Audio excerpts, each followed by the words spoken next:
What's up, Moto Buddies? Mike here from Taco Moto Co. This is an installation instruction video for the Taco Moto double snorkel fuel pump system. You'll need to drain the fuel in the tank beneath the level of the outlet.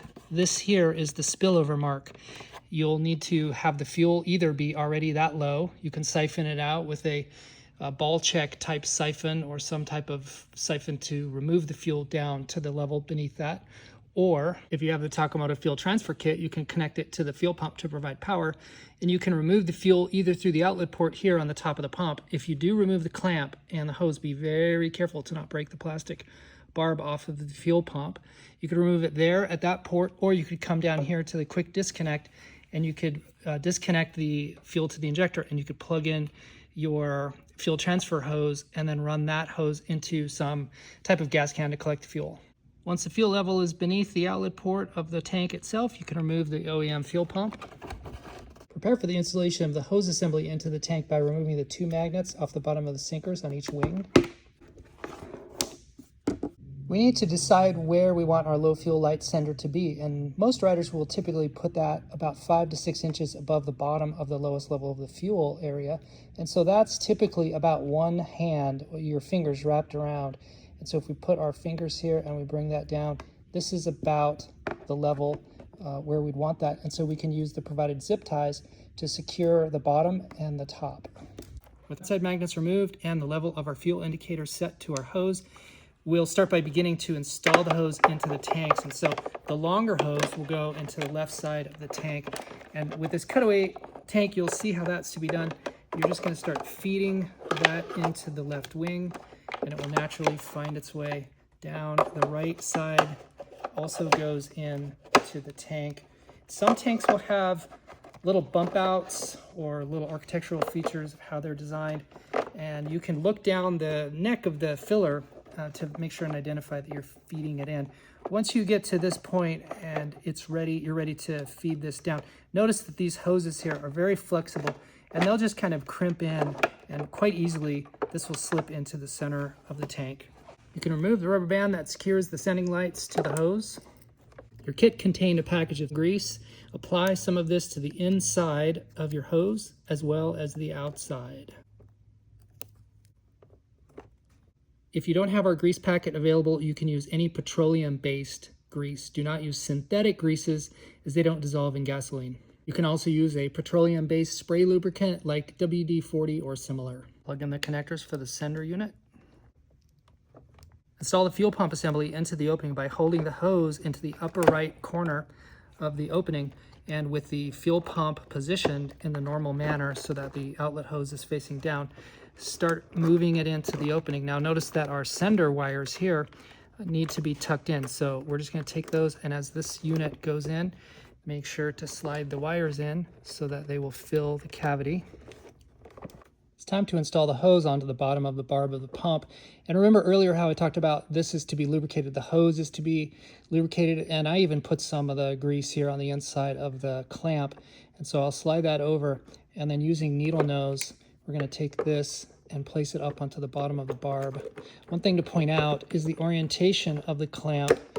And notice here that I have the outside edge of it facing to me on the outside. That will allow us an easier job of taking that clamp off in the future if we ever need to remove it.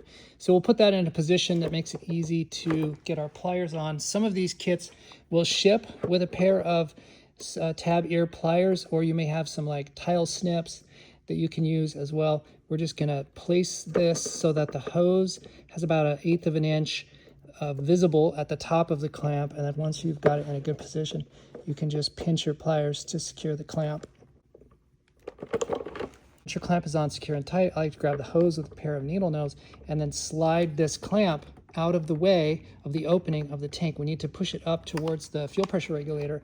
That way it doesn't interfere with the opening as we slide the whole assembly down into the cavity.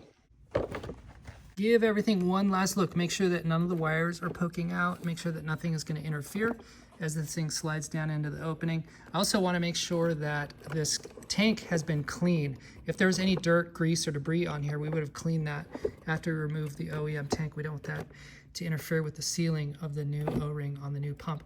And if everything is in alignment, the pump motor, the body of this, will just naturally fall down in there. It doesn't require any pushing or forcing to get in there. If there's any binding or issues with that, you'll need to double check your work and find out what's going on in there.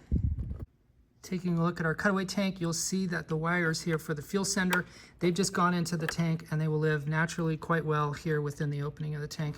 You'll see that the hose goes down into each side of the wing, the sinker here towards the bottom. Your fuel light sender will just naturally live here on this lower hose. Taking a look at the other side, you'll see how the sinker has found its place down into the right-hand wing of the tank. You can also look down into the opening of the intake filler just to make sure that everything is as it should be. Regardless of which tank you're using, whether it's an IMS, the Acerbis, or the OEM tank, screws are to be tightened to 26.4 inch-pounds, 2.2 foot-pounds, or 3 Newton meters. Here's a pro tip: if you have a Acerbis or OEM tank and you feel like you need longer screws or you've lost the screws that came with it, you can go to the hardware store and get just general wood screws. These are 1 1/4 inch by 1/4 inch. When installing the fuel line onto the pump outlet barb, you can use either one of the clamps. We provide a screw type clamp or a single tab ear clamp. Either one is acceptable. One of the reasons why we use the screw type is for serviceability in the field. If you had some issue where you needed to remove the pump, it makes it just a little bit easier, but it's your choice, so we give you both. It's also a good idea to put a little bit of the grease here on the barb just to aid in sliding that on. Connect the new pump to the bike and find a suitable safe area to stash the connector. Starting off with a clean tank, we will use the alcohol swabs to remove any oil that may be on the underside adhesive area where we're going to attach our magnets.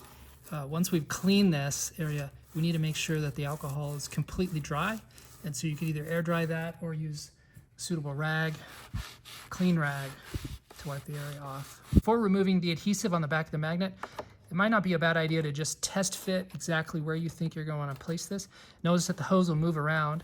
It's connected to the magnet. And so once you find a spot, if you want to, you could take a little pen and put a few dots here to remind you of where that exact location will be.